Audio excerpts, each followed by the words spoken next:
Day one rule of இங்கிலீஷ்ல இன்னைக்கு நம்ம பார்க்க போகிற ரூல் என்னன்னு பார்த்தீங்கன்னா, ரெண்டு சென்டென்ஸ் கொடுத்து இதில் உள்ள எதாவது ஸ்பாட் பண்ண சொல்லியிருக்காங்க. ஃபர்ஸ்ட் சென்டென்ஸ் என்ன, his separation pains me lot. Second sentence என்ன, his excuse was not accepted. So இந்த சென்டென்ஸ் உள்ள எதாவது ஸ்பாட் பண்ணது மாதிரி இதுக்கான ரூல் என்னன்னு தெரியும்.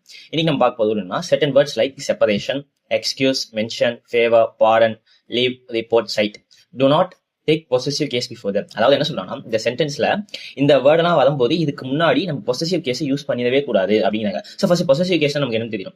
பொசசிவ் கேஸ்னா ஹிஸ், ஹர், மை, யுவர், தேர்.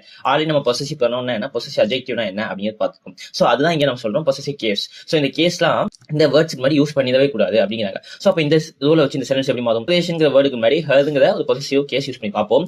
இந்த இதை ஃபர்ஸ்ட் யூஸ் பண்ணாம இது பின்னாடி யூஸ் பண்ணணும். அதனால இது எப்படி மாறும்னா, separation of her pains me lot. புரியுதா? அப்போ இதே மாதிரி இந்த சென்டென்ஸும் எக்ஸ்கியூஸ் முன்னாடி கொண்டு வந்துட்டு ப்ரிபோசிஷன் யூஸ் பண்ணி half him was not accepted. அதாவது அந்த சென்டென்ஸ் உள்ள சென்ஸ் மாத்தாம அப்படியே கொண்டு வந்தாங்க. ஓகேவா? ஸோ இந்த ரூலை யூஸ் பண்ணி இந்த சென்டென்ஸ் எப்படி வருது கமெண்ட் டைப் பண்ணுங்க. இந்த மாதிரி நிறைய ரூல்ஸ் தெரிஞ்சுக்க